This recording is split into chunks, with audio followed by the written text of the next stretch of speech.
Very good morning students आज हम इस वीडियो में हमारी टर्म 2 का रिवीजन देखेंगे। ओके स्टूडेंट्स, स्टार्टिंग का जो वीडियो है वो 4th और 5th क्लास के लिए सिमिलर रहेगा। यहाँ पर 4th क्लास का पेपर है, जो सैम्पल पेपर मैंने आपको दिया है, वैसे ही मेरे पास क्लास 5th का पेपर है। इसमें कुछ चीज़ें सिमिलर मैंने बताई है क्योंकि चैप्टर सिमिलर है। 5th में भी एक पैसेज आएगा और 4th में भी एक पैसेज आएगा। फिर इनके इसमें भी एप्लीकेशन ऐसे आएंगे और में आपको भी वही है। फिर इनका एक चैप्टर है सेंटेंसेस, वही सेंटेंसेस आपके इसमें भी है। तो यहाँ पर आप ध्यान रखिएगा कि ये रिवीजन वीडियो 4th और 5th क्लास दोनों के लिए ही है और इसमें बाद की चीज़ों में कुछ वेरिएशंस रहेंगे। सो हम स्टार्ट करते हैं। स्टूडेंट, सबसे पहले एक पैसेज रहेगा, आप अगर 4th में है तो भी, और अगर आप 5th क्लास में है तो भी आपको इस चीज़ का ध्यान रखना है। सबसे पहले एक पैसेज रहेगा, उस पैसेज को आपको केयरफुली रीड करना है, बहुत ध्यान से रीड करना है, क्योंकि उसके नीचे जो क्वेश्चंस रहेंगे वो आपको यहीं से मिल जाएंगे। आप जब उसे करेंगे सॉल्व तो यहाँ पर आपको ईजिली उनके आंसर्स मिल जाएंगे। तो आप उसे अच्छे से रीड करेंगे और क्वेश्चंस सॉल्व कर लेंगे। ओके, इसके बाद स्टूडेंट्स आप लोगों को एक क्वेश्चन रहेगा, राइट एन ऐसे ऑन एनी वन टॉपिक। आपको एक ऐसे लिखना पड़ेगा किसी एक टॉपिक पर। यहाँ पर 2 ऑप्शन है, 3 ऑप्शन भी हो सकते हैं, या फिर कोई एक ऐसे मैंने दे दिया हो। और right an application for urgent work, और आपको कोई एक एप्लीकेशन दे दी हो मैंने, या तो अर्जेंट वर्क की या सिक लीव की, तो आपको या तो एप्लीकेशन लिखनी रहेगी या फिर आपको किसी एक टॉपिक पर ऐसे लिखना रहेगा। तो आप इस चीज़ का ध्यान रखें, या तो आप एप्लीकेशन लिखेंगे या फिर आप किसी एक टॉपिक पर ऐसे लिखेंगे। दोनों को नहीं लिखना है, किसी एक चीज़ को आपको लिखना है, या तो एप्लीकेशन या ऐसे। नेक्स्ट है स्टूडेंट्स, आप लोगों को ये चीज़ का ध्यान रखना है कि यहाँ पर एक क्वेश्चन है, ठीक है, कि इन सेंटेंसेस को देखिए और बताइए कौन से कैटेगरी के सेंटेंस है। तो फर्स्ट पे है students declarative sentence. Declarative sentence क्या होते हैं? जो किसी चीज़ के बारे में डिक्लेयर करते हैं, हमें कोई चीज़ बताते हैं, वो क्या कहलाते हैं? Declarative sentence. इंट्रोगेटिव सेंटेंस जो हमसे क्वेश्चन करते हैं, कुछ बुक में इसे क्यू से डिनोट करते हैं क्योंकि क्वेश्चन है, और कुछ में इसे आई एन से डिनोट करते हैं क्योंकि इसका फर्स्ट लेटर क्या है? I N. तो आपको ध्यान रखना है कि इंट्रोगेटिव क्या होंगे? जो हमसे क्वेश्चन कर रहे होंगे। इम्परेटिव सेंटेंस जिसे आई एम से बताते हैं, और इम्परेटिव सेंटेंस या तो कोई कमांड दे रहा है, ठीक है, या फिर हम लोगों को किसी से रिक्वेस्ट कर रहा है, जैसे प्लीज वर्ड यूज़ होगा। और एक्सक्लेमेटरी सेंटेंस कैसे होता है? जिसे ई से डिनोट करते हैं, और एक्सक्लेमेटरी में लास्ट में ये इस अकॉर्डिंग का साइन आपको दिखाई देता है। ओके, सो स्टूडेंट्स, इस अकॉर्डिंग आपके क्वेश्चंस आएंगे एग्जाम में, तो आप इस चीज़ का ध्यान रखें। ऐसा भी हो सकता है कि जो क्वेश्चंस है वो आपकी बुक के ना रहे, एग्जाम्पल्स के भी हो सकते हैं। तो आपको ये पता होना चाहिए कौन सा सेंटेंस डिक्लेरेटिव होता है। अगर इंट्रोगेटिव कब होगा? जब लास्ट में क्वेश्चन मार्क होगा। एक्सक्लेमेटरी कब होगा? लास्ट में एक्सक्लेमेटरी मार्क होगा। और अगर कोई कमांड दे रहा है, ऑर्डर दे रहा है या रिक्वेस्ट कर रहा है, तो आपको पता होना चाहिए कि वो सेंटेंस इम्परेटिव है। तो आप इसे इजीली सॉल्व कर पाएंगे। जैसे example, how tall he is. अब स्टूडेंट पीछे एक्सक्लेमेटरी मार्क है तो ये ई हो जाएगा। आई लाइक बनाना, मुझे बनाना पसंद है, तो ये क्या हो जाएगा? नॉर्मल सेंटेंस है, डिक्लेयर कर रहा है कि मुझे बनाना पसंद है, तो ये डिक्लेरेटिव सेंटेंस। अब जैसे क्लास 5th की वर्कशीट में मैंने दिया है, आई एम हैप्पी, मैं खुश हूँ, हम डिक्लेयर करने कि मैं खुश हूँ, तो ये declarative sentence. Are you ready? अब पीछे क्या है स्टूडेंट्स? क्वेश्चन मार्क है, हम पूछ रहे हैं क्या तुम रेडी हो, तो यहाँ पर क्या हो रहा है? क्वेश्चन है, तो ये क्या हो जाएगा? इंट्रोगेटिव हो जाएगा। ओके, सो स्टूडेंट्स, हमने अभी 3 चीज़ों के बारे में देखा कि एक पैराग्राफ आएगा जिसे आपको बहुत अच्छे से ध्यान से रीड करना है और फिर उसे सॉल्व करना है।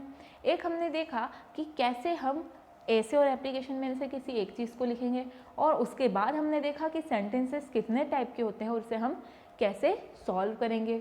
Okay, now students, next thing is कि यहाँ पर आपको बोला है आर्टिकल्स, ठीक है, क्लास 4th में आर्टिकल्स है ए एन। कौन कौन से आर्टिकल है? A N. कोई अगर वर्ड है जिसके फर्स्ट लेटर कॉन्सोनेंट है, कॉन्सोनेंट मतलब जो वॉवेल नहीं है, वो क्या होते हैं? कॉन्सोनेंट, तो उसे हम ए पुट करेंगे। और बाकी के जिसमें फर्स्ट लेटर वॉवेल है तो उसे, फर्स्ट लेटर वॉवेल है तो उसे हम उसके आगे हम एन पुट करेंगे। जैसे कि कौन का फर्स्ट लेटर क्या है बच्चों? सी। सी क्या होता है? कॉन्सोनेंट होता है, तो हम ए पुट कर देंगे। ओशियन का फर्स्ट लेटर क्या होता है? ओ क्या है? एक वॉवेल है, तो हम इसमें पुट करेंगे एन। तो इस अकॉर्डिंग आपको अगर यहाँ पर ज़्यादा क्वांटिटी में भी आर्टिकल्स पूछे जाते हैं तो आप उसे इजीली सॉल्व कर पाएंगे, पर ध्यान रखिएगा ध्यान से सॉल्व करें। नेक्स्ट है स्टूडेंट ट्रू फॉल्स और चूज़ द करेक्ट ऑप्शन। या आपको मेन बुक में से, जो आपकी डैफोडिल्स की बुक है उसमें से आएंगे, तो आपको चैप्टर नंबर 4, 5, 6 के चूज़ द करेक्ट भी याद करने हैं और ट्रू फॉल्स भी याद करने हैं, ताकि आप ये सॉल्व कर पाएँ। नेक्स्ट है क्वेश्चन आंसर्स। क्वेश्चन आंसर्स में सबसे पहले आपको चैप्टर नंबर 4 के शॉर्ट, फिर 5 के शॉर्ट और फिर 6 के शॉर्ट करने हैं। जब ये अच्छे से पक्के लर्न हो जाए उसके बाद आप लॉन्ग क्वेश्चंस लर्न करेंगे। तो सबसे पहले प्रायोरिटी किसे देनी है हमें? क्वेश्चन नंबर, उन क्वेश्चंस को देनी है जो शॉर्ट है। ओके, यहाँ पर आपकी वर्कशीट कंप्लीट होती है स्टूडेंट्स। अब हमारी बुक में हम देखते हैं हमारे कौन कौन से चैप्टर्स आ रहे हैं। तो आप देख रहे हैं चैप्टर नंबर 1 और चैप्टर नंबर 7, सिर्फ चैप्टर नंबर 1 आएगा और चैप्टर नंबर 7 आएगा, बाकी के चैप्टर्स नहीं आ रहे हैं। तो फर्स्ट क्या है? Kinds of sentence. सेंटेंस क्या होते हैं? A sentence is a group that makes complete sense. एक सेंटेंस क्या होता है? ग्रुप होता है वर्ड्स का जिसका कोई कंप्लीट सेंस होता है।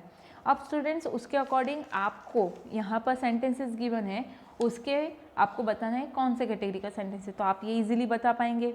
ओके, नेक्स्ट है students chapter number 7 that is articles. Articles में आपको मैंने कौन कौन से बोला है? ए एन वाले। तो आपको ध्यान रखना है जिसका फर्स्ट लेटर वॉवेल है तो हमको एन पुट करना है, अदरवाइज हम ए पुट कर देंगे। तो यहाँ पर आपकी बुक एक्सरसाइज ग्रामर का पार्ट कंप्लीट होता है, आपको इसी चीज़ का ध्यान रखना है इसमें। ओके स्टूडेंट्स, इसके अलावा एक और आर्टिकल होता है द कब यूज़ करते हैं हम? जब किसी पर्टिकुलर पर्सन या प्लेस की बात होगी तब हम द आर्टिकल यूज़ करेंगे, जिसके बारे में हम पहले से ही कुछ चीज़ डिक्लेयर कर चुके हैं। जो वर्ल्ड में एक है, रामायण है, जैसे कि एक होली बुक है, तो हम उसके लिए क्या यूज़ करेंगे? द यूज़ करेंगे। सो इस अकॉर्डिंग स्टूडेंट्स आपका चैप्टर नंबर 7 का बुक एक्सरसाइज भी कंप्लीट होता है, ग्रामर का revision. Okay, so students last में हम रिवाइज करते हैं हमको क्या क्या चीज़ करनी है। सबसे पहले जब पेपर आएगा तो हमें पैसेज को केयरफुली रीड करना है, उसके आंसर्स सॉल्व करने हैं। उसके बाद हम सेकंड क्वेश्चन पे आएंगे। अगर सेकंड क्वेश्चन आपका है ऐसे एप्लीकेशन तो दोनों में से किसी एक चीज़ को हम लिखेंगे। उसके बाद अगर हमारे क्वेश्चन पेपर में आर्टिकल्स आते हैं ए एन, तो वॉवेल है तो एन पुट करेंगे और कॉन्सोनेंट लेटर है तो हम ए पुट कर देंगे।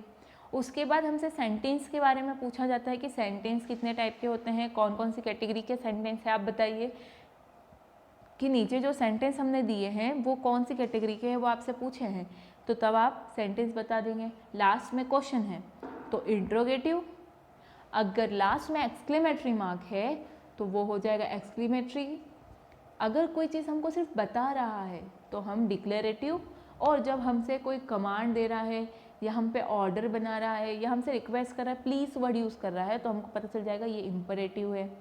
उसके बाद स्टूडेंट्स आपको क्या चीज़ देखनी है? उसके बाद आपको देखना है आपकी जो मेन बुक है डैफोडिल्स की, उसके ट्रू फॉल्स देखने हैं, चूज़ द करेक्ट ऑप्शन देखने हैं।